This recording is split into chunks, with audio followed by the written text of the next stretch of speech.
అని మీరు చాలామంది ప్రశ్న వేయచ్చు.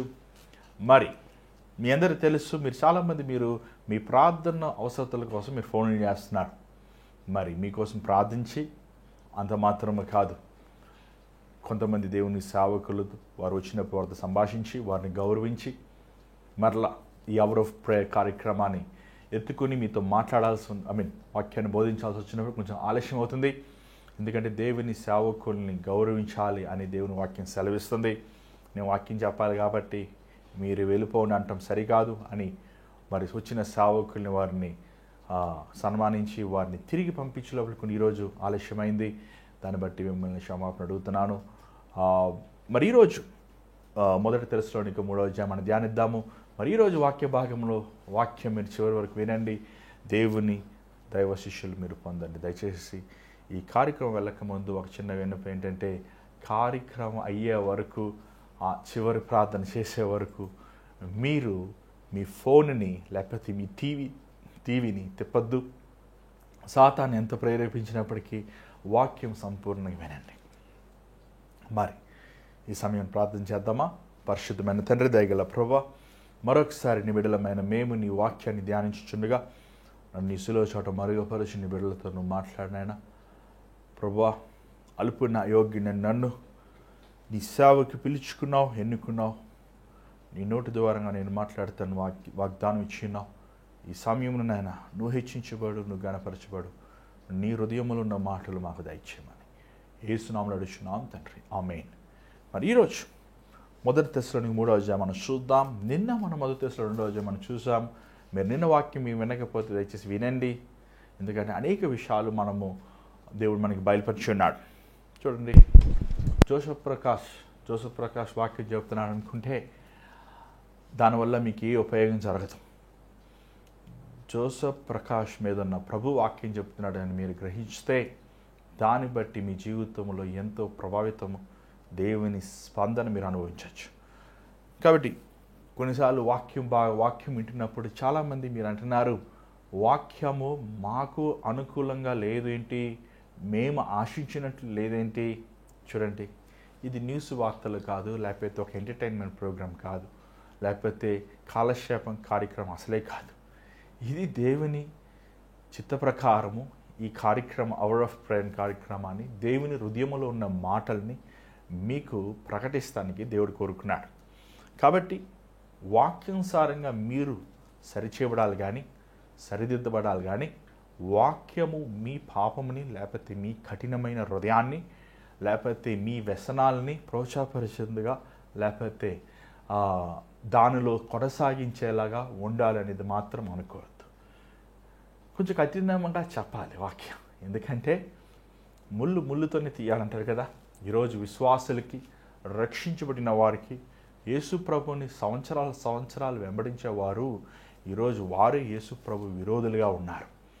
వారు పెదవులతో వారు స్తుతిస్తున్నారు కానీ వారి హృదయములు దూరంగా ఉన్నాయి. చూడండి, మన చాలాసార్లు ఉన్న ఆపరేషన్ అన్నింటిలోనే చాలా మేజర్ ఆపరేషన్ ఏంటంటే ఓపెన్ హార్ట్ సర్జరీ అంటారు. ఏమంటే గుండెని తెరిచి దాన్ని సర్జరీ చేయాలి. అది చాలా డేంజరస్ సర్జరీ. కానీ ఎంత డేంజర్ అయినా ఆ సర్జరీ చేయాలి. ఎందుకు చెప్పండి? అది నీ గుండెనులో ఉన్న బలహీనతలను సరిచేయాలనుకోండి.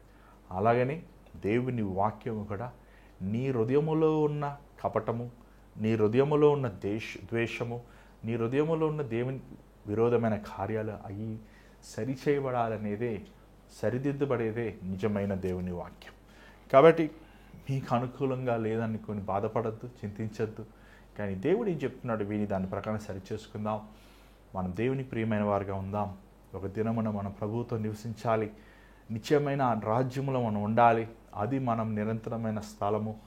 కాబట్టి ఆ స్థలం కోసం మనం సిద్ధపడదాం. మరి ఈరోజు మొదటి తెస్సలోనిక 3వ అధ్యాయం మొదటి నుంచి కొన్ని వచనాలు చదువుదాం. దయచేసి బైబిల్ ఉన్నవారు చూడండి, లేని వారు ఆలకించండి. కాబట్టి ఇంకా సహింపజాలక ఏదోన్సులో మేముంటిగా ఉండుట మంచిది నుంచి ఈ శ్రమ వలన ఎవడూ కదిలింపబడకుండునట్లు మిమ్మును స్థిరపరచుటకును మీ విశ్వాస విషయమై మిమ్మును హెచ్చరించుటకును మన సహోదరును క్రీస్తు సువార్త విషయములో దేవుని పరిచారకుడినైన తిమోతిని పంపితిమి. మేము మీ యొద్ద ఉన్నప్పుడు మనము శ్రమను అనుభవింపవలసి ఉన్నది. మీతో ముందుగా చెప్పితిమి కదా, అలాగే జరిగినది. ఇది మీకునూ తెలియను. అట్టి శ్రమలను అనుభవించుటకు మనము నియమింపబడిన వారమని మీరు ఎరుగుదురు. ఇక్కడ మనం చూసినట్లయితే పౌలు తెస్సలోనికల్ ప్రాంతంలో 3 వారములు ఉన్నాడు. ఆ తెస్సలోనికలో ఉన్న యూదులు పౌలుని వారు కొట్టి అవమానించి, దానితో పాటు ఆ 3 వారముల్లో రక్షించబడిన కొత్త క్రైస్తవుని వారిని కూడా కొట్టి అపహాసించింది మనం చూస్తున్నాం. అక్కడి నుంచి వారు బెరియా అనే ప్రాంతానికి వెళ్ళినప్పుడు అక్కడికి వారు వచ్చి తెస్సలోనికలో ఉన్న గుంపు కలవరాన్ని సృష్టించారు. దాని తర్వాత అక్కడి నుంచి వారు ఏథెన్స్ అనే ప్రాంతానికి పౌలు వెళ్తాం మనం చూస్తున్నాం. ఏథెన్స్ అనే ప్రాంతానికి వెళ్ళాక పౌలు తెస్సలోనికల్లో ప్రకటించిన వాక్యముని, ప్రజలని, సేవని, పరిచర్యని మర్చిపోలేదు. తను వారిని నేను వారికి సగమే క్రీస్తుని బోధించాను, సగమే క్రీస్తు ప్రేమను ప్రకటించాను, అక్కడ నేను సంఘముని స్థాపించలేదు, అక్కడ నేను ఇంకను దేవుని సంపూర్ణమైన చిత్తము నెరవేర్చబడలేదు అనే వాంఛ లేకపోతే ఆ ఆందోళన తన హృదయంలో ఉండిపోయింది. కాబట్టి ఏం చేశాడంటే, నేను మరలా వస్తే మరలా మీకు దెబ్బలు తగులుతాయి, మరలా మీరు మిమ్మల్ని హింసిస్తారు, మరలా మిమ్మల్ని బాధపడతారు, నాకు ఇది సర్వసాధారణమని తన ప్రియమైన కుమారుడిని తిమోతిని ఏథెన్స్ నుంచి మరల తెస్సలోనికి పంపిస్తాం మనం చూస్తున్నాం. పంపించినప్పుడు ఈ ఉత్తరము, ఈ పత్రికను తీసుకువెళ్తాం కూడా మనం చూస్తున్నాం.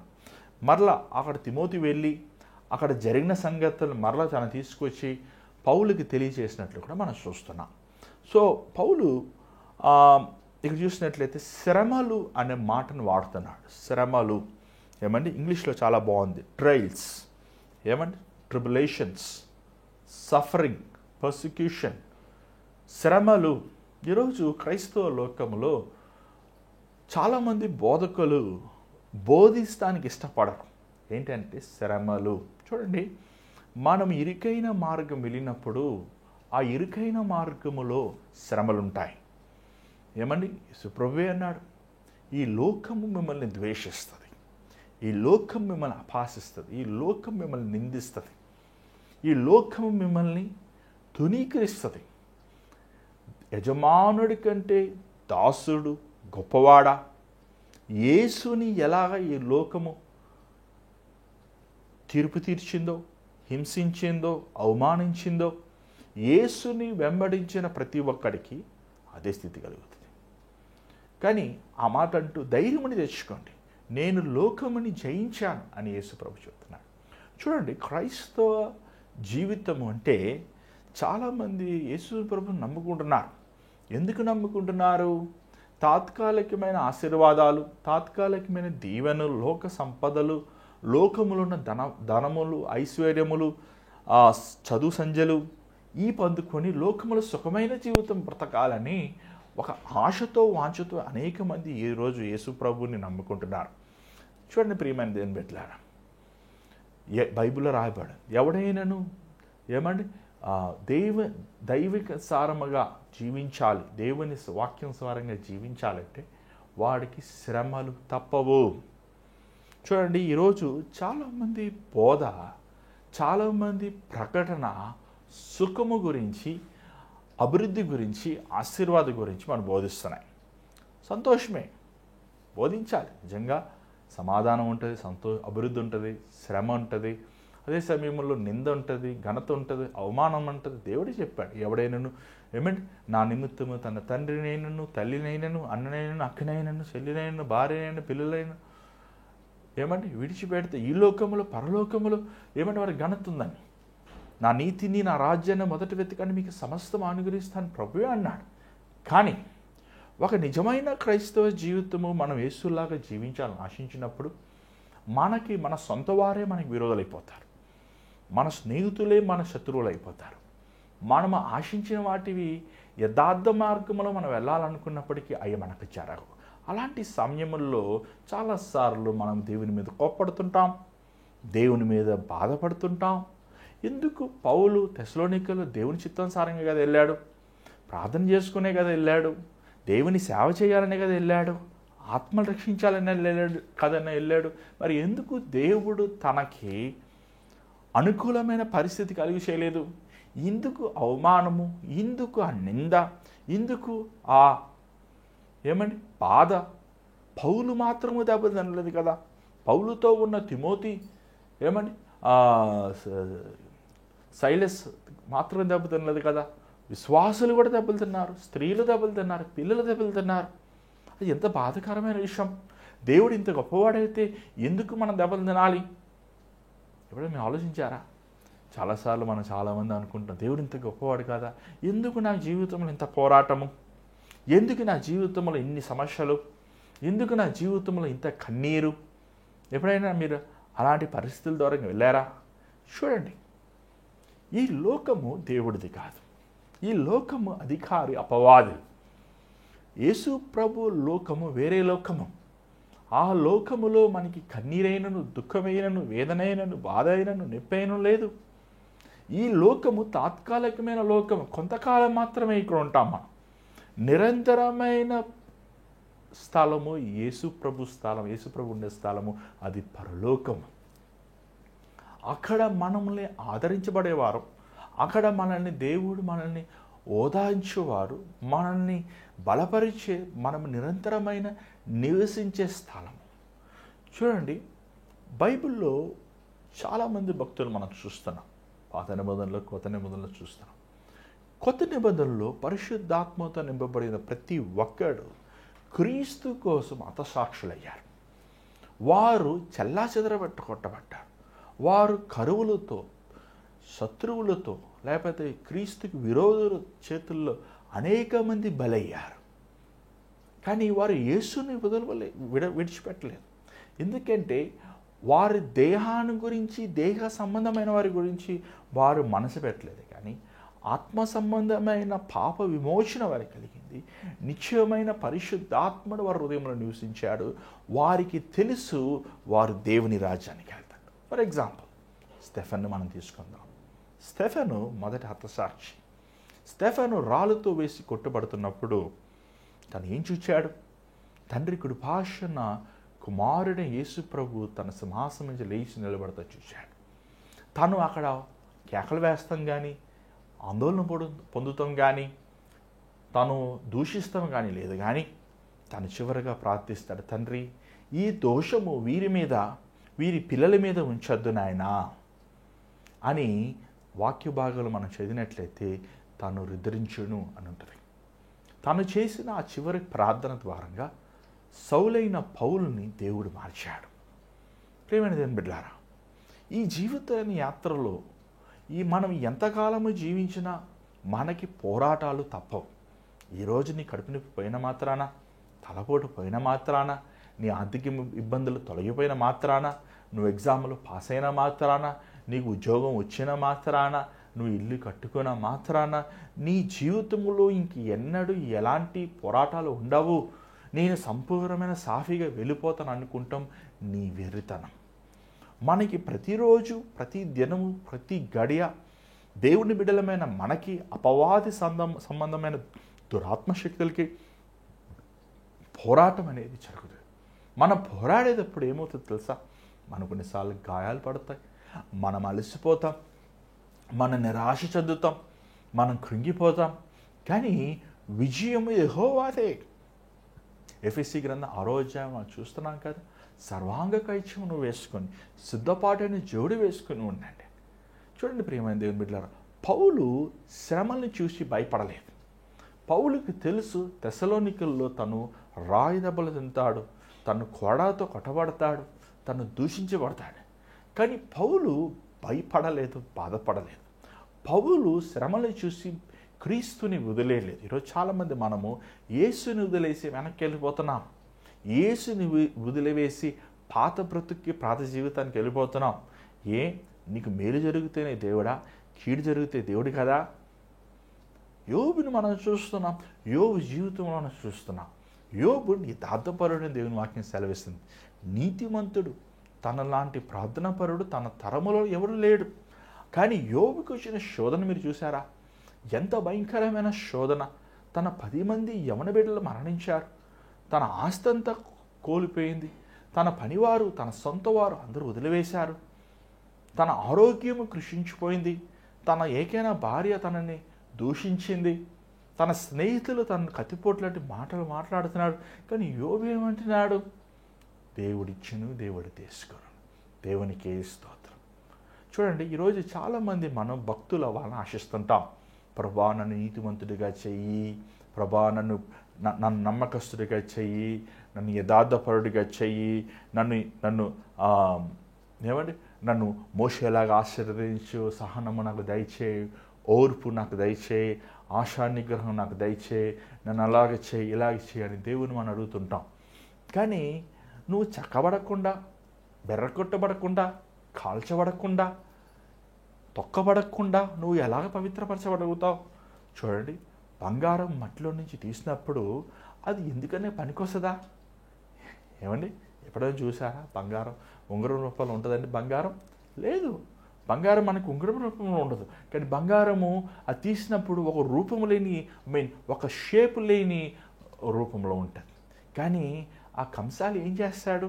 ఆ బంగారాన్ని తీసుకెళ్ళి ఏం చేస్తాడు? మొదటగా ఆ కొలిములో వేస్తాడు, అగ్నిలో వేస్తాడు. ఆ అగ్నిలో వేసినప్పుడు ఏమవుద్దంటే అది ఆ బండైన స్థితి నుంచి ఏమంటే ఒక లిక్విడ్ రూపంలో మారిపోతుంది. అంటే అసలు రూపము లేని స్థితిలో మారిపోతుంది.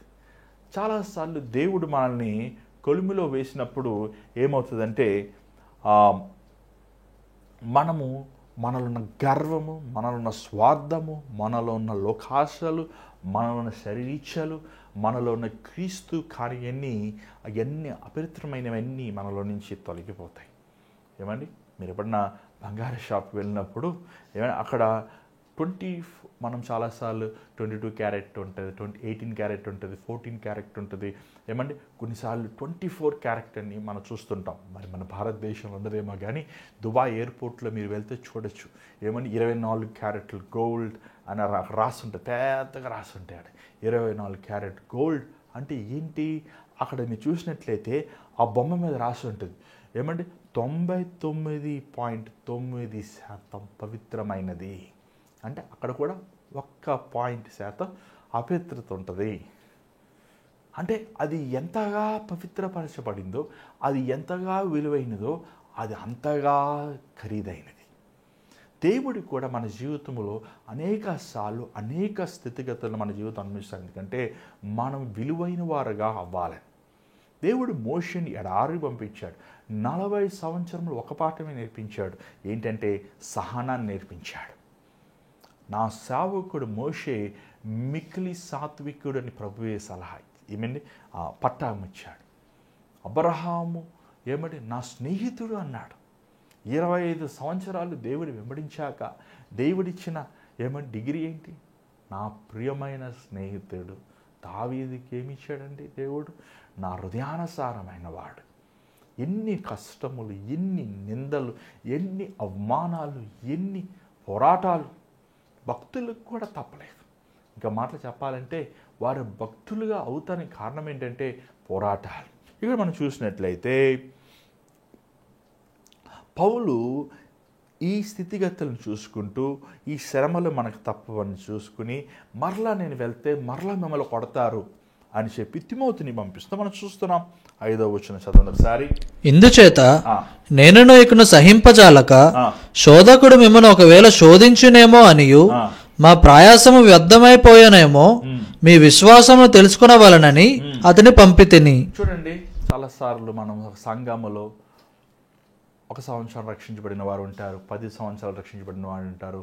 వారు పుట్టక కొంతమంది క్రైస్తవులు ఉంటారు, కొంతమంది ఒకరోజు యేసు ప్రభువుని నమ్ముకుని సంఘానికి వచ్చిన వారు ఉంటారు.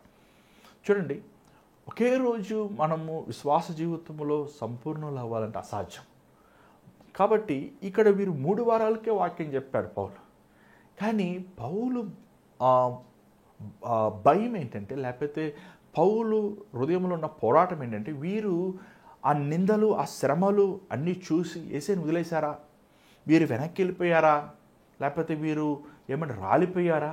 ఏమంటే దేవుడు ఒక ఉపమానం చెప్తాడు కదా, విత్తుమానం ఉపమానం నేలల్లో చెప్తుంటాడు. అక్కడ ఐకిక విచారములతో ఏమంటే ఆ విత్తనములు విత్తినప్పుడు కొన్ని విత్తనములు సాతాను తీసుకెళ్ళిపోతాయి, కొన్ని విత్తనములు లోతు లేనిది కాబట్టి చచ్చిపోతాయి, కొన్ని విత్తనములు ముళ్ళకంపతో ఉన్నవి ఏమంటే ఐకిక విచారాలతో ఉన్న విత్తనములతో పాటు ఆ చెట్టు మరణిస్తుంది. అలాగా వీరు స్థిరముగా ఉన్నారా లేరా? వీరు ఇంకా ఇన్ని శ్రమలయ్యాక, ఇన్ని గొడవలయ్యాక, ఇన్ని దెబ్బలు తగిలాక ఇంకొన్ని వీరు యేసుప్రభు ప్రార్థిస్తున్నారా? వీరు దేవునికి ఇష్టానుసారంగా ఉన్నారా అనే అనుమానముతో తిమోతిని తెస్సలోనికి పంపించాడు. 6వ వచనం చూసినట్టు తెస్సలోనికీయులు ఏం చెప్పాడు, తిమోతి తెస్సలోనికీ సంఘములో ఉన్న సంగతులు ఏం తెలియజేశాడు మనం చూద్దాం. ఒకసారి చూడండి 6వ వచనం. తిమోతియు ఇప్పుడు మీ యొద్ద నుండి మా యొద్దకు వచ్చి మేము మిమ్మల్ని ఎలాగూ చూడని అపేక్షించుచున్నామో అలాగే మీరును మమ్ము చూడని అపేక్షించుచు ఎల్లప్పుడూ మమ్మను ప్రేమతో జ్ఞాపకము చేసుకొనుచున్నారని మీ విశ్వాసమును గూర్చియు మీ ప్రేమను గూర్చియు సంతోషకరమైన సమాచారమును మాకు తెచ్చెను. ఇక్కడ రెండు సమస్యలు ఉన్నాయి. ఒకటి ఏంటంటే తిమోతి అక్కడికి వెళ్ళి ఆ సంఘములో తెస్సలోనిక సంఘములో పరిస్థితిని చూసుకుని వెనక్కి వచ్చి చెప్పినప్పుడు అక్కడ 2 విషయాలు హైలైట్ చేస్తున్నాడు. ఒకటి విశ్వాసము, రెండవది ప్రేమ. అంత మాత్రమే కాదు, ఏం చెప్పారు చూడండి. దాని తర్వాత అక్కడ కొన్ని మంచి సంగతులు వారు జ్ఞాపకం చేసు, అంటే పౌలు గురించి వారు చక్కగా మాట్లాడారు. ఎందుకు ఈ మాట బైబిల్ రాసిపడిందంటే, పౌలు తెస్సలోనిక సంఘం నుంచి బెరయా అనే ఊరికి వెళ్ళిపోయినప్పుడు అక్కడ ఉన్న అనేక మంది యూదులు ఆ క్రైస్తవుల్ని, కొత్తగా రక్షించబడిన క్రైస్తవుల్ని పౌలు గురించి పుకారులు చెప్పారు. పౌలు అబద్ధ బోధకుడు, పౌలు మోసగాడు, పౌలు అన్యాయం చేస్తాడు, పౌలు ఇలాంటి దౌర్జన్యం చేస్తున్నాం. ఆల్రెడీ ఎన్ని 2వ అధ్యాయం మనం ధ్యానించాం, మీరు దయచేసి నిన్న ప్రోగ్రాం చూడొచ్చు అని పౌలుని మీద లేనిపోని మాటలు చెప్పి వారిని యేసు వైపు నుంచి లోకానికి మళ్లించాలని ఆశించారు. కానీ వారు విశ్వాసంను చూచి, అంటే అలాంటి అబద్ధ బోధకుల మాటలు తెస్సలోనిక సంఘం వినకుండా ఇంకను పౌలు బోధించిన క్రీస్తుని వారి హృదయం హత్తుకొని ఆయనకి హృదయానుసారంగా వీరు జీవిస్తున్న విధానం చూసి పౌలు ఎంతో ఆనందించాడు. నిజంగా అండి, ఒక సేవకుడు చాలాసార్లు మనం చాలామంది సార్లు ఏం చేస్తామంటే మనకు వాక్యం బోధించిన సేవకులు విమర్శిస్తుంటాం. చూడండి, ఏ సేవకుడు పవిత్రుడు కాదు, ఏ సేవకుడు పర్ఫెక్ట్ కాదు. నా జీవితంలో ఒక సేవకుడు కుమారుడిగా కొన్ని వందల సేవకులను చూశాను. మీరు చాలామంది ఆన్లైన్లో టీవీ ముందు లేకపోతే స్టేజ్ ముందే చూస్తారు. వారి వ్యక్తిగత జీవితాలు కూడా చాలామంది సేవకులు నాకు తెలుసు. నేను ఇంతవరకు యేసు ప్రభు లాంటి సేవకుని ఎవరిని చూడలేదు. మీరు ఎంత పెద్ద ఇంటర్నేషనల్ ప్రీచర్ అవ్వనివ్వండి, ఎంత పెద్ద గ్రేట్ ఏమంటే సంఘాలు కట్టినవ్వండి, కొన్ని లక్షలు, ఏ సేవకుడు యేసు ప్రభుకి సమం కాదండి. ఏ సేవకుడు యేసులో ఉన్నంత పవిత్రత, యేసులో ఉన్నంత ప్రేమ, యేసులో ఉన్నంత ఆయనలో ఉన్నంత ఏమని కనికరము లేదు. సో ఈరోజు ప్రజలు ఏమనుకుంటున్నారంటే స్టేజ్ మీద నుంచి ఒక వాక్యం, ఒక బోధకుడు వాక్యం చెప్తున్నప్పుడు ఈయనే యేసు ప్రభు అనుకుంటున్నాడు. తప్పు ఎవరిది? నీదే తప్పు. నువ్వు ఎవరితో నువ్వు ప్రేమలో పడాలి, నువ్వు ఎవరిని ఆరాధించాలి, నువ్వు ఎవరు అసలు బైబిలే చదవరు. ఏమంటే ఈరోజు సంఘంకి వెళ్ళే విశ్వాసులు బైబిల్ చదవరు, ఉపవాస ప్రార్థనకి వెళ్ళే క్రైస్తవులు బైబిల్ చదవరు, పాస్టర్ గారు బైబిల్ చదవరు, సంఘ పెద్దలు బైబిల్ చదవరు. బైబిల్ చదువయ్యా. బైబిల్లో ఉన్న యేసుతో నువ్వు సహవాసం కలిగి ఉంటావు. చూడండి, సేవకుడు అంటే ఏంటి తెలుసా అండి? మీకు ఆల్రెడీ చెప్పాను నేను. గ్రీకు భాషలో ఏమండి ఒక ఆర్డర్ ఇచ్చేవాడు, అంటే లేకపోతే మనం ఆర్డర్ తీసుకునేవాడిని సేవకుడు అంటారు. మన హోటల్కి వెళ్ళామండి, సార్ ఏంటి అంటారు, సార్ 2 ప్లేట్ ఇడ్లీలు ఉన్నాయి, వడలు ఉన్నాయి, దోశలు ఉన్నాయి చెప్తుంటాడు. ఒక ప్లేట్ ఇడ్లీ తీసురా, ఒక ప్లేట్ కాఫీ తీసురా, ఓకే ఏమండి చెప్తాం. వాడే సేవకుడు, వాడు పనోడిని పట్టుకుని నువ్వు దండేస్తావా? పనోడికి నువ్వు, పనోడు గారు మీరు ఎంత చక్కగా ఇడ్లీ తెచ్చారండి అంటే ఏంటి ఎకటారం చేస్తున్నారు అంటారు. ఏమండి పనోరు గారు మీరు ఎంత చక్కగా నవ్వుతున్నారండి, మీరు ఎంత గొప్ప సేవ చేశారు, పొద్దుట లేచి ఇంతమందికి ఇడ్లీలు ఇచ్చారండి. ఏమండి అర్థపత్తం ఉండదు. సేవకుడు అంటే పనివాడు. పనివాడిని పట్టుకుని యజమానుని ప్రేమించినట్లు ప్రేమించి మళ్ళీ నువ్వు యజమానులాగా లేడని నువ్వు అంటే అర్థం ఉందా? యజమానుడు నీ కోసం ప్రాణం పెట్టాడు, పనివాడు కూలి కోసం పని చేస్తున్నాడు. కానీ మంచి కాపరైన యేసయ్య గొర్రెల కోసం తన ప్రాణం పెట్టాడు. ఈరోజు మా పని ఏంటి, నా పని ఏంటి? మిమ్మల్ని యేసుతో కలపాలి. అంతేగాని మిమ్మల్ని నాతో కలుపుకొని లేకపోతే నా సంస్థ మీద లేకపోతే నా మినిస్ట్రీకి లేకపోతే నేనెంత గ్రేటు లేకపోతే నేనెంత గొప్ప అని తిప్పుకున్నానంటే దేవుడు నన్ను మసి చేసి పడేస్తాడు. ఏమండి ఏది చేసినా ఒప్పుకుంటాడు, కానీ తన గొర్రెల్ని తప్పుగా నడిపించే వారిని దేవుడు ఊరుకోడు. ఆ రోజుల్లో ప్రాబ్లం ఏంటంటే ఈ రోజుల్లో అదే ప్రాబ్లం, ఆ రోజుల్లో అదే ప్రాబ్లం. పౌలు యథార్థముగా సేవ చేస్తే కష్టాలుంటే బాధలుంటే పౌలు అబద్ధ బోధకుడు కొరింథీ సంఘం వారే అంటారు. సరే సంఘాన్ని రాయి వేసినాడు ఆయన అయ్యా, మొదట సంఘాన్ని పెట్టినాడు ఆయన అబద్ధ బోధకుడు అంటున్నావు అసలు. ఏమంటే అని ఇంగిత జ్ఞానం లేక, ఎందుకంటే పౌలు ఎప్పుడు చూసినా నువ్వు కూడా యేసుతో సిలువ వేయబడాలి, నువ్వు కూడా శ్రమలు అనుభవించాలి, లోకము నీలో ఉన్న కామము నీలో ఉన్న ధనాపేక్ష సిలువ వేయబడాలి. ఎప్పుడు చూసి ఇలాగంటాడు ఏంటి నాన్న, ఏంటి నేను ఇప్పుడు చూసినా పాప అంటాడేంటి, దుర్మార్గుడు అంటాడేంటి అనే పౌలుని అపాసించేవాడు. పౌలు ఒక మాసిన పాత డ్రెస్ చేసుకుంటాడు, షార్ట్గా ఉంటాడు, ఏమంటే బాగా దెబ్బలు తిని తన దేహం అంతా వికృతంగా ఉంటుంది, పొట్టువాడిగా ఉంటాడు. పౌలుతో ప్రాబ్లం ఏంటంటే ఆయన డబ్బులు తీసుకున్నాడు, పక్కన డబ్బులు తినేవాడు, ఉన్న కానుకలన్నీ ఏమంటే దేవుని పరిచయ కోసం వాడాలంటాడు. వీళ్ళకి నచ్చలేదు, కొరింథీ సంఘం వాళ్ళు నచ్చలేదు. కొరింథీ సంఘంలో ఉన్న విశ్వాసులకి ఏంటంటే వాళ్ళు కంఫర్టబుల్గా ఉండాలి, వచ్చిన కానుకలు ఏసీ పెట్టుకోవాలి, కానీ చర్చల్లో యెరూషలేమున విధవలో పంపించమంటాడు ఏంటి పౌలు, వీరు పని పడలేదా అంటాడు. మనం చూస్తున్నాం వీరు మాట్లాడి. కానీ తెస్సలోనిక సంఘం వారు పౌలుకి విరోధంగా చెప్పినప్పుడు వారు పౌలు సూట్ వేసుకోలేదు, పౌలు వేషభాషను చూడలేదు, పౌలు అవతారం చూడలేదు, నీ యేసుప్రభు అంత గొప్పడు, నీ దరిద్రత ఏంటయ్యా అని అపాసించలేదు. చెప్పాలంటే పౌలుతో పాటు వీరు దెబ్బలు తిన్నారు, వీరు శ్రమను అనుభవించారు, వీరు బాధను అనుభవించారు. చివరికి పౌలు చెప్పిన సువార్తని హత్తుకున్నారు. చూడండి ఈరోజు ప్రియమైన దేవుని బిడ్డలారా, నువ్వు సుఖమును కోరుతున్నావా? ఈ లోకంలో దుష్టులకి సుఖం అండి, ఎందుకంటే వాళ్ళ నిత్యమైన నరకం. వాళ్ళకి నిజమైన విశ్వాసులకి మనకు పోరాటమే. కుటుంబ రీతి పోరాటాలు ఉంటాయి, ఆర్థికంగా పోరాటాలు ఉంటాయి, అన్ని విధ పోరాటాలు ఉంటాయి. పోరాటాలు ఉన్నప్పుడు ఆ పోరాటాల నుంచి విడుదల వేయాలని దేవుడు ఉంటాడు, ఖచ్చితంగా ఉంటాడు. కానీ ఆ సమయంలో నీ విశ్వాసం కోల్పోకూడదు, నువ్వు వేసారిపోకూడదు, చేదైన మాటలు మాట్లాడకూడదు. నాకు ఎందుకు ఈ జీవితం, ఎందుకు నన్ను చేసావేలాగా, నా జీవితం నన్ను చంపే అని ఎగటారంగా లేకపోతే దేవుని పట్టుకుని అవమాన రీతిగా మనం మాట్లాడకూడదు. దేవుడు నిన్ను చక్కుతున్నప్పుడు, దేవుడిని శుద్ధి చేస్తున్నప్పుడు నువ్వు విరిగి నలిగిన హృదయం కలిగి ఉండాలి. ఏమండి అదే అంటున్నాడు, మీలో విశ్వాసం నేను చూస్తున్నాను. ఏమండి దేవుడు మనల్ని చెక్కుతున్నప్పుడు మనలో ఎక్కువ విశ్వాసం ఉంటుంది, ఎక్కువ ప్రేమ. సరైన వ్యక్తి ఎక్కువ దేవుడు నన్ను శిక్షించినప్పటికీ, దేవుడు నన్ను నలగొట్టినప్పటికీ, దేవుడు నన్ను వెర్రగొట్టినప్పటికీ నన్ను బాగు చేసేవాడు. ఏమండి నువ్వు దేవుడు నిన్ను అలాంటి పరిస్థితులు అనుమతించినప్పటికీ నువ్వు దేవుని మీద ప్రేమ కలిగి ఉంటేనే తప్ప నువ్వు దేవుని అలాంటి పరిస్థితులు అనుమతిస్తానికి లేకపోతే అలాంటి పరిస్థితులు వెళ్తున్నప్పుడు మౌనంగా నువ్వు ఉండలేవు. ఎందుకంటే దేవుని ప్రేమ గొప్పది అని నువ్వు ఆలోచిస్తుంటావు.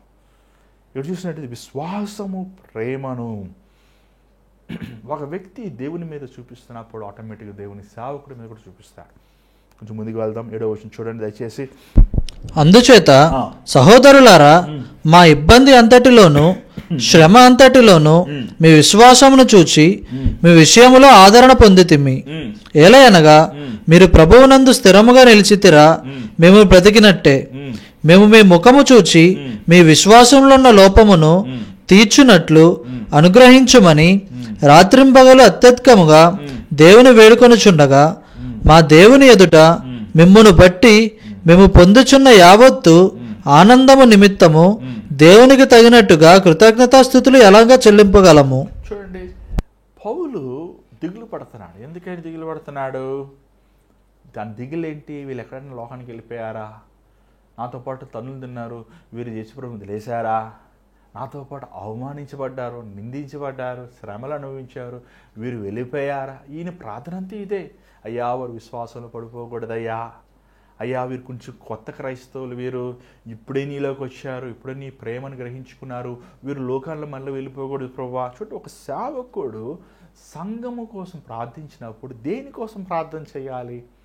ఏమంటే ఒక సేవకుడిగా చాలాసార్లు చాలామంది చాలా విషయాల కోసం ప్రార్థన చేయమని అడుగుతుంటారు. ఇల్లు కట్టుకోవాలి పాస్టర్ గారండి, పెళ్ళిళ్ళు అవ్వాలి పాస్టర్ గారండి, ఉద్యోగాలు సంపాదించాలి పాస్టర్ గారండి, మా పిల్లలు అమెరికాకి వెళ్ళాలి పాస్టర్ గారండి, ఇలాంటి ప్రార్థన అసలు చెప్తుంటారు. కానీ పౌలు గారు దేనికోసం ప్రార్థన చేస్తున్నారు? తెస్సలోనికలో ఉన్న సంఘం గురించి. వాళ్ళు విశ్వాసములో కోల్పోకూడదయ్యా. వాళ్ళు విశ్వాసం అంటే ఏంటి? నీ పట్ల ఉన్న నమ్మకము తగ్గిపోకూడదయ్యా. నీ కోసం వారు చివరి శ్వాస వరకు నీకు నమ్మకస్తులుగా ఉండాలయ్యా. ఎన్ని శ్రమలు వచ్చినా, ఎన్ని బాధలు వచ్చినా, ఎంత అవమానం జరిగినా, ఎన్ని నిందలు వచ్చినా, చూడండి అసలు పౌలుని నడిపించే విధానం చూడండి. ఈరోజు చాలామంది సంఘాలు కాపర్లు నడిపిస్తున్నారు. ఏంటి నీ పునాది? నువ్వు సంఘంలో బోధించే మాటలు ఏంటి? అసలు ఏం మాటలు బోధిస్తున్నావు? అభివృద్ధి కావాలా? ఆశీర్వాదం కావాలా? డబ్బులు కావాలా? ఏమండి, నేను చెన్నైలో ఎక్కువ తమిళనాడులోనే నా జీవితం అంతా నా 39 సంవత్సరాల్లో 34 సంవత్సరాలు చెన్నైలో చదువుకున్నా. తమిళనాడులో అనేక చర్చెస్ ఉంటాయి. అన్ని చర్చెస్ వాళ్ళు ఒక మాట వాడతారండి, ఆశీర్వాదం ఆశీర్వాదం ఆశీర్వాదం, ఇంకా ఆశీర్వది పాప, మమ్మల్ని దీవించిన ఆయన ఆశీర్వాదం ఆశీర్వాదం మగనే. ఏమండి, ప్రసంగం ముందు అదే, ప్రసంగం మధ్యలో అయ్యే, ప్రసంగం చివరి ఆశీర్వాదం ఆశీర్వాదం ఆశీర్వాదం, మెసేజ్ ఫినిష్. అంటే ఏంటి నీ ఉద్దేశము? ఆశీర్వాదం అంటే 2 కార్లు, పెద్ద బంగళా, 10 లక్షల జీతం, చేతి నిండా బంగారం అంటే ఆశీర్వాదం. అదేనా ఆశీర్వాదం? ఏమండి, యాకోబు ఆ రోజు మేకలు, గొర్రెలు, 2 భార్యలు, పిల్లలు, పడాక అన్నీ ఉన్నాయి. ఆడికి వెళ్ళి దేవునితో పోరాడతాడు. ఏమంటాడు తెలుసా? నువ్వు నన్ను ఆశీర్వదిస్తే కానీ నిన్ను వేడు. అంటే ఏంటి అంతం? నిజమైన ఆశీర్వాదం ఏంటి తెలుసా? క్రీస్తుని కలిగి ఉంటామే. నువ్వు సంపదలు కలిగి ఉంటావు ఆశీర్వాదం కాదు, వస్తువులు కలిగి ఉంటాం ఆశీర్వాదాలు కాదు, ఆస్తుపాస్తులు కలిగి ఉంటాం ఆశీర్వాదం అసలే కాదు, అమెరికాలో ఉంటాం అసలే ఆశీర్వాదం కాదు. క్రీస్తు నీ హృదయంలో నివసించి ఆయనతో సహవాసం కలిగి ఉంటే నిజమైన. అందుకే దేవుడు అంటే, నేను నీతో ఉండాలంటే మొదట నీ పేరేంటని అడిగాడు. అంటే ఏమన్నాడు తెలుసా? నా పేరు మోసగాడిని, యాకోబుని, మోసగాడిని అయ్యా. నేను మోసగాళ్ళతో ఉండలేను యాకోబు, మోసగాళ్ళతోనే ఉండలేను. అందుకని పట్టణ కొట్టు నేను ఈరోజు నీ ఇశ్రాయేలు అని పిలుస్తాను. పేరు మార్చాడు, బ్రతుకును మార్చాడు, జీవితాన్ని మార్చాడు. ప్రియమైన దేవుని బిడ్డలారా, ఏంటి నువ్వు ఆశీర్వాదం వెతుకుతున్నావు? ఏ ఆశీర్వాదాల కోసం వెళ్తున్నావు? ఏమయ్యా, మనుషుడి జీవితమే ఆయుషే తగ్గిపోతుంది కదా. నువ్వు ఎన్ని సంపద సంపాదించినా ఒక దినం అన్నీ విడిచిపెట్టి ఏమంటే గాలితో నువ్వు జీవితం కలిసిపోవాల్సిందే కదా. ఏం తీసుకెళ్తావు నువ్వు? ఏం తీసుకెళ్తావు? ఈ లోకంలో నేను గొప్పవాడిగా ఉండాలి, ఈ లోకంలో నన్ను అందరూ గౌరవించాలి, ఈ లోకంలో నన్ను అందరూ గుర్తు చేసుకోవాలి, ఈ లోకంలో నేను మెరుగైన వాడిగా ఉండాలి అనుకుంటున్నావు. కానీ పరలోకములో క్రీస్తు సన్నిధిలో ఆయన దృష్టిలో నేను విలువైన వాడిగా ఉండాలి అని నువ్వు ఆలోచిస్తున్నావా? అని ఆశిస్తున్నావా? నీ వాంఛ, నీ గురి అందా? ప్రియమైన దేవుని బిడ్డలారా, ఆలోచించండి ఒకసారి. ఎక్కడికి వెళ్తుంది ఈ క్రైస్తవ లోకం? ఎక్కడికి వెళ్తున్నాం మనం? మన వాంఛ ఏంటి? పొద్దున్న లేస్తే సాయంకాలం వరకు మన ఆశ ఏంటి? గమనించండి. పౌలు అంటున్నాడు తెస్సలోనిక సంఘాన్ని, మీ విశ్వాసము కోల్పోకూడదు. నా ఆశ అదే. మీరు శ్రమలు పొందినా, మీ ప్రాణం పోయినా క్రీస్తుని మీరు విడవకూడదు. 11వ వచనం చదవండి దయచేసి. మన తండ్రి అయిన దేవుడును మన ప్రభు అయిన యేసును మమ్మను నిరాటంకముగా మీ యొద్దకు తీసుకుని వచ్చును గాక. మరియు మన ప్రభు అయిన యేసు, తండ్రి అయిన దేవుడు యేసు క్రీస్తు ఒకడే. తండ్రి అయిన దేవుడు యేసు క్రీస్తు ఒకడే. ఎక్కడ యేసు ప్రభు ఉంటాడు? ఆడ పరిశుద్ధాత్మ ఉన్నాడు. అక్కడ దేవుడు, తండ్రి అయిన దేవుడు ఉన్నాడు. ఏమంటే దేవునికి నరుడికి మధ్యవర్తి ఒక్కడే అని యేసు ప్రభు. యేసు ప్రభు మనకి చేసిన యాగము ద్వారంగా, ఆయన చిందించిన రక్తము ద్వారంగా ఈరోజు నువ్వు తండ్రి దగ్గరికి వెళ్ళి ఆయన ఇచ్చిన యోగ్యత ప్రకారం ఆయన నువ్వు నేరుగా ఆయన సన్నిధిలో నువ్వు ప్రార్థన చేయగలిగిన యోగ్యత మనకి ఇచ్చాడు. మన దేహములో తన విలువైన అమూల్యమైన పరిశుద్ధాత్మను నివసించే లేకపోతే ఒక ఆలయముగా ఉండటానికి దేవుని శిలువ యాగము మనకి ఏమంటే అర్హత యోగ్యత ఇచ్చింది. యేసు ద్వారంగా మనము తండ్రిని పరిశుద్ధాత్మను పొందుకున్నవారు, ఏకరీతిగా ఉన్నవాడు దేవుడు. మనం కలిగి ఉన్నాము. మనం ఆయనలో, మీరు నాలో, మీరు వేరుగా ఏమీ చేయలేరు. ఏమని మనం ఆయనలో, ఆయన మనలో ఉన్నప్పుడు మనము ఫలించేవారంగా, ఆయనతో పాటు మనం ఫలించేవారంగా ఉంటాం. ఇది గుర్తు చేసుకోవాలి. యేసు ప్రభు లేకుండా నువ్వేం చేయలేవు.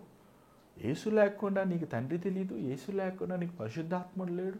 యేసు ప్రభు లేకుండా నీకు విమోచన లేదు. ప్రియమైన బిడ్డ, అన్ని నామముల కంటే ఉన్నతమైన నామం యేసు నామం. మన పాపములు, మన అపరాధములు, మన దోషములు ఆయన మాత్రమే మనని శుద్ధి చేయగలిగిన వాడు, యోగ్యమైన వాడు, మానవ జాతికి విమోచన కలుగు చేయగలిగిన వాడు.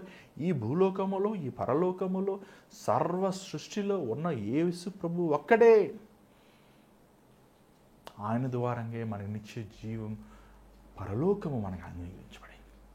ఆయన తునీకరించిన వారికి నిత్యమైన నరకం అనుగ్రహించబడింది. ఇది సువార్త. ఏమండి పౌలు ఈ మాటలు చెప్తూ 12వ వచనం చూడండి ఒకసారి, ఏమంటున్నాడు చూడండి ఒకసారి.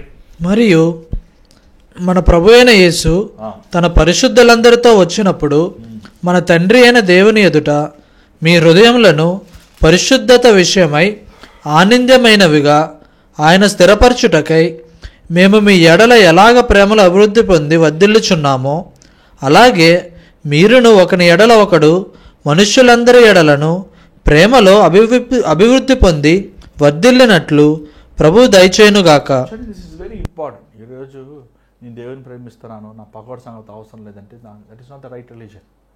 ఏమంటే యేసుప్రభు అయిన యోహాను సువార్త 13వ అధ్యాయం 35వ వచనములో ఏమంటే మీరు ఒకరిని ప్రేమించుకోండి. మీరు అలాగ ప్రేమించిన వారైతే మీరు నా శిష్యులు అని పిలువబడతారు. మీరు ఒకరిని ప్రేమించుకోండి. ఈరోజు మనం ప్రేమించుకోలేకపోతున్నాం. క్రైస్తవులు ప్రేమించుకోలేకపోతున్నాం. ఏమండి దేవుని బిడ్డలను ఎరగని వారిని మనం ప్రేమించలేకపోతున్నాం. ఈరోజు మనము అనేక సిద్ధాంతాలు, మన ఏమండి రూల్స్ రెగ్యులేషన్స్, లేకపోతే ఏయో మనం అనుకుని కొన్ని పాలసీస్ తీసుకొచ్చేసి మనుషుల్ని కులభేదాలు చూస్తూ, ఏమండి లేకపోతే మతము చూస్తూ, లేకపోతే జాతి చూస్తూ, లేకపోతే వారి దేశంను చూస్తూ, లేదా తోలు రంగును చూసి మనం ఈరోజు పొరుగువాడిని మనం ప్రేమించలేకపోతున్నాం. అవసరతలో ఉన్నవాడిని మనం ప్రేమించలేకపోతాం. చూడండి, నువ్వు దేవుణ్ణి ప్రేమించేవాడివైతే నీ పక్కవాడిని ప్రేమిస్తావు. నువ్వు దేవుని ప్రేమించలేని వాడివైతే నువ్వు పక్కవాడిని ప్రేమించలేవు. ఏమన్నా మొదటి యోహాను 4వ అధ్యాయం 2వ వచనంలో ఏమంది? ఎవడైనను దేవుని ప్రేమిస్తున్నానని చెప్పి తన పొరుగువాడిని ప్రేమించకపోతే వాడు అబద్ధికుడు. చూడండి, ప్రేమ, ద బైబుల్ ఎసెన్స్ ఆఫ్ సారం ఏంటంటే ప్రేమ. వీరంతా బాగుంది, దెబ్బలు తిన్నారు, కొడా దెబ్బలు తిన్నారు, అవమానించబడ్డారు, బాగా అంతా క్రీస్తు కోసం వైరాగ్యంగా ఉన్నారు, కానీ వీరు ఒకరు ప్రేమించుకోలేకపోతున్నారు. ఈరోజు సంఘములో ఇదే. ఈరోజు సంఘాల మధ్య, సహవాసాల మధ్య, సేవకుల మధ్య, విశ్వాసుల మధ్య ఒక క్రైస్తవుడికి విరోధం తెలుసా అంటే సాతాను కాదు, ఇంకో క్రైస్తవుడే. ఒక పాస్టర్ గారికి విరోధం తెలుసా, ఇంకో పాస్టర్ గారే. తెలుసా నీకు ఎప్పుడు తెలుసా? ఏమంటే చర్చి ఉన్న చోట ఇంకో చర్చి పెడతారు, చర్చి లేని చోట ఎన్ని ఉన్నాయి. చాలా గొట్టం ఎదురు ఇంకో గొట్టం పెడతారు. ఏంటంటే ఇది విడోరం. ఎలా వెళ్తారు పరలోకం వీళ్ళు? ఏమండి పక్క సంఘంలో ఉన్నవారు దొంగతనం చేస్తారు, పక్క విశ్వాసులు ఎన్ని చేపలు ఉన్నాయి సముద్రంలో, వాడు చేపలు ఎత్తి పెట్టుకుని బొట్టలు పెట్టుకుంటే వాడి చేపలను తీసుకుంటా నువ్వు. ప్రియమైన దేవుని బిడ్డలారా, ఇది సరికాదు, ఇది కరెక్ట్ కాదు. ప్రేమించేవాడు, నువ్వు ప్రేమించినప్పుడు నీ పొరుగువాడిని నువ్వు మోసం చేయవు. నువ్వు ప్రేమించినప్పుడు నీ పొరుగువాడిని నువ్వు వ్యభిచార కార్యాలు, దౌర్జన్యము, అన్యాయము, అక్రమం నువ్వు చెయ్యవు, నువ్వు దొంగతనం చెయ్యవు, నువ్వు ప్రేమించినప్పుడు నరాశ చేయలేవు, నువ్వు ప్రేమించినప్పుడు ఇతరులకు నువ్వు హాని చేయలేవు. చూడండి 10 ఆజ్ఞలు 4 ఆజ్ఞలు దేవునికి నీకు 6 ఆజ్ఞలు నీ పొరుగువాడికి. తెలుసా? ఈరోజు మన జీవితంలో ఈరోజు మన క్రైస్తవులను పిలబడుతూ మనం ఇతరులని ప్రేమించలేకున్నాం. చాలాసార్లు చాలామంది దెయ్యాలు పెట్టినప్పుడు ఆ దెయ్యం నెలగొడుతున్నప్పుడు ఎందుకు వచ్చాను అడుగుతున్నప్పుడు వాటి అంటది, నేను ఎందుకు వచ్చానంటే తన తల్లిని ఈమె క్షమించలేకపోతుంది, క్షమించలేనప్పుడు ప్రేమించలేనప్పుడు ఈమెలో వచ్చి కూర్చున్నాను చెబుతుంది. అది నువ్వు ఎప్పుడైతే ద్వేషం పెట్టుకుంటావో, ఎప్పుడైతే నువ్వు ఇతరులను క్షమించలేవో ఆ హృదయము సాతాను నిలయముగా ఉంటుంది. దాని తర్వాత కొంచెం 13వ వచనం చదువుదాం. మన తండ్రి అయిన దేవుని ఎదుట మీ హృదయములను పరిశుద్ధత విషయమై ఆనందమైనవిగా ఆయన స్థిరపరచుటకై మేము మీ ఎడల ఎలాగూ ప్రేమలో అభివృద్ధి పొంది వర్ధిల్లుచున్నామో అలాగే మీరును ఒకని ఎడల ఒకడును మనుష్యులందరి ఎడలను ప్రేమలో అభివృద్ధి పొంది వర్ధిల్లునట్లు ప్రభు దయచేయునుగాక. ఏమని ఇక్కడ చాలా ఒక ముఖ్యమైన పాయింట్ ఉంటుందండి. దేవుడు సంఘముని పరిశుద్ధపరిచాడు. పరిశుద్ధపరుస్తాం అంటే ఏంటి తెలుసా? Set us apart. మనల్ని లోకములో ఉన్న పాపం నుంచి, లోకము నుంచి మనం వేరు చేశాడు. లోక కార్యాల నుంచి మనం వేరు చేశాడు. మనల్ని ఒక ప్రత్యేకమైన వాడుగా చేశారు. ఆయన అమూల్యమైన రక్తముతో శుద్ధి చేసి, ఆయన విలువైన అమూల్యమైన ఆత్మను మనలో పెట్టి, మనల్ని నేత్రముల ద్వారా కాదు కానీ విశ్వాసము ద్వారా నడిచేవాడుగా దేవుడు మనల్ని చేశాడు. కానీ ఈరోజు సంఘములో పవిత్రత లేదే. సంఘములో లోకము, సంఘములో లోక కార్యాలు, సంఘములో లోక పద్ధతులు. అందుకే ఈరోజు సంఘాలు సాతాన్యముగా ఉన్నాయి. ఒక సంఘములో పరిశుద్ధత లేనప్పుడు, ఒక సంఘములో ప్రేమ లేనప్పుడు, ఒక సంఘములో ఏక మనసు లేనప్పుడు ఆ సంఘము దేవుని రాజ్యానికి ఎత్తపడదు. ఏమంటే పౌలు మెచ్చుకుంటున్నాడు తెస్సలోనికలో ఉన్న సంఘాన్ని. మీరు దెబ్బలు తిన్నారు, కోడా దెబ్బలు తిన్నారు, మామూలు విషయం కాదయ్యా. నువ్వు తిన్నావు, నీ భార్య తిన్న, నీ పసిపిల్లలు కూడా తిన్నారు, మంచిదే. కానీ మీలో ప్రేమ లేదు, కానీ మీలో పవిత్రత లేదు, కానీ మీలో ఏక మనస్సు లేదు. చూసారా? చాలామంది మత వైరాగ్యంతో ఉంటారు. కావాలంటే ప్రాణమైనా ఇస్తాను ప్రభు అంటాడు, కానీ పక్కవాడిని క్షమించలేకపోతాడు అంటాడు. కావాలంటే నీకు అది కొండైనా ఎక్కి నీకోసం సువార్త ప్రకటిస్తానంటాడు, కానీ ఎదుటివాడిని ఆదుకోలేకనున్నాడు. ఈరోజు మన జీవితంలో మనం ఏ స్థితిలో ఉన్నాం ఒకసారి మనం పరీక్షించుకోవాలి. నీవు ఆచారపూర్వకమైన, ఉద్రేకపూర్వకమైన క్రీస్తు కోసం కావాలంటే దెబ్బలు తింటాను, లేకపోతే అది చేస్తాను, ఇది చేస్తాను అంటడం, కానీ నీ హృదయ స్థితి ఎలా ఉంది? క్రీస్తు చూసేది నీ పైరూపమైన వేషభాషను మాత్రమే కాదు కదా, నీ హృదయ ఆలోచనలు, నీ హృదయంలో ఉన్న విశ్వాసము, నీ హృదయంలో ఉన్న ప్రేమ, నీ హృదయంలో ఉన్న పవిత్రత, నీ హృదయంలో ఉన్న క్షమించే మనసును కదా చూసేది. చూసారా? పౌలు ఎంత చక్కగా ఈ ఉత్తరం రాస్తున్నాడు, ఎంత చక్కగా ఆ సంఘములో ఉన్న వారి స్థితిని బయట పెడుతున్నాడు. ఈరోజు మన జీవితం కోసం జ్ఞాపకం చేసుకోవాలి. ఈరోజు మనం ఎలా ఉన్నాం? ఈరోజు మనం ఈ సంఘానికి వెళ్తాం, మా పాస్టర్ గారు వీరు వారు అని మనం ఎంతో గర్వంతో, ఎంతో అతిశయముగా మనము అనుకుంటుంటాం. కానీ క్రీస్తు చూసేది నువ్వు ఏ సంఘానికి వెళ్తావో, లేకపోతే ఏ కాపరి నీకు నాయకుడు, లేకపోతే ఏ సేవకుడు నీ కోసం ప్రార్థన చేస్తాడు కాదు, కానీ నీ హృదయ స్థితిలో ఎలా ఉంది, నీ హృదయంలో ఉన్న ఆత్మఫలములు ఎలా ఉన్నాయి, నీలో ప్రేమ, సహనం, ఓర్పు, పరిశుద్ధత నీలో ఉందా? నువ్వు దేవుని స్వరూపంలో చెక్కబడ్డావా? దేవుడు చూసేది అదే కదా. దేవుడికి ఇష్టమైన బలి ఏంటి? విరిగి నలిగిన హృదయమే కదా. విరిగి నలిగిన హృదయం ఆయన లక్ష్య పెట్టాడు. ఒక హృదయం విరిగిపోయినప్పుడు ఆ హృదయంలో అప్రతిత్వం ఉండదు, లేదు, ఆ హృదయంలో గర్వం ఉండదు, ఆ హృదయంలో ఏమంటే స్వార్థం ఉండదు. దేవుడు ఈరోజు మన దగ్గర ఎదురు చూసేది ఏంటి? దేవుడు మన దగ్గర ఎదురు చూసేది పవిత్రత. ఏ ఉద్దేశముతో దేవుడు సంఘముని కలకమైనను ఏమంటే నిష్కపటముగా చేసి ఆయన వాక్యమైన నీటితో శుద్ధి చేసి మన కోసం తన ప్రాణమునిచ్చి తన రక్తంని చిందించి మనల్ని పవిత్రపరిచాడు. ఆ పవిత్రత దేవుడు మన కోసం అందగించి ఎదురు చూస్తున్నాడు. ఏ రోషం కలిగిన పురుషుడు తన భార్య తన్నే ప్రేమించాలనుకుంటాడు? క్రీస్తు సంఘమైన మనము, పెళ్లి కుమార్తెమైన మనము, పెళ్లి కుమారుడిని యేసు మాత్రమే ప్రేమించాలని ఆశిస్తున్నాడు. ఈరోజు నీ హృదయంలో ఎవరున్నారు? నీ హృదయంలో ఏ ఆశలు, ఏ కోరికలు ఉన్నాయి? ఈరోజు నీ జీవితం దేవునికి సమర్పించుకో. నీ హృదయంలో ప్రేమ ఉందా? నీ హృదయంలో క్షమించే మనసు ఉందా? నీ హృదయంలో సహించే గుణం ఉందా? ఒకసారి ఆలోచించు. ఈ సమయంలో మనల్ని మనం పరిశుద్ధాత్మకు సమర్పించుకుందాం. ఆయన మనల్ని పరిశుద్ధపరుస్తాడు. దయచేసి స్థాయిలో ఉంచండి, ప్రార్థన చేద్దాం. పరిశుద్ధమైన తండ్రి, దయగల ప్రభువా, మాలో ఉన్న ద్వేషము, కపటము, ఈర్ష్య, లోభము, లోకము పవిత్రపరచు. నీ రక్తముతో మమ్మల్ని కడుగు బాగు చేయి. మమ్మల్ని ఒకసారి చూడు నాయన. మా స్థితిగతులు ఎరిగిన వాడే, మా పరిస్థితులు ఎరిగిన వాడు, మా పోరాటంలో ఎరిగిన వాడు, మా జీవితంలో ఉన్న ప్రతి సమస్యను ఎరిగిన వాడు.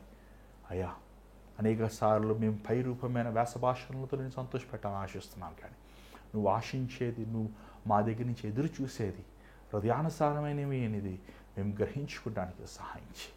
ఈరోజు నీ వాక్యం ప్రకటించుండగా నీ బిడ్డలతో నువ్వు మాట్లాడు. వారి హృదయములతో నువ్వు మాట్లాడు. అనేకమైన హృదయములు ఉన్న బంధకములు యేసు నామంలో, యేసు రక్తముతో ప్రతి ద్వేషమని, ప్రతి అసూయ, ఈర్ష్య, అపవాది క్రియలు యేసు నామంలో బంధిస్తాం, విడుదల చేస్తాం. నీ రక్తముతో కడిగినాయన, నీ ప్రేమతో మా హృదయములు నింపమని విత్తన వాక్యాన్ని ఫలింపి చేయమని యేసు నామములో అడుగుచున్నాం తండ్రి. ఆమేన్. మరి రోజు దేవుడు మీతో మాట్లాడి మాకు తెలియపరచండి. మీ ప్రార్థన అవసరం మాకు పంపించండి. అంత మాత్రం మరి భారమైన పరిచయలో మీరు కూడా పాలు పొందండి. మరి దేవుడు మీరు ప్రేరేపించిన రీతిగా గూగుల్ పే, ఫోన్పే లేదా అకౌంట్ నెంబర్ ద్వారంగా మరి స్క్రీన్ మీద కనిపిస్తున్న నెంబర్స్ మీరు పంపించవచ్చు. మీరు పంపించే కానుకలు దేవుని పరిచయలు నమ్మకంగా వాడుతున్నాం. మన దేవుని చేతి మీద కలుసుకుందాం. అంతా God bless you. Take care.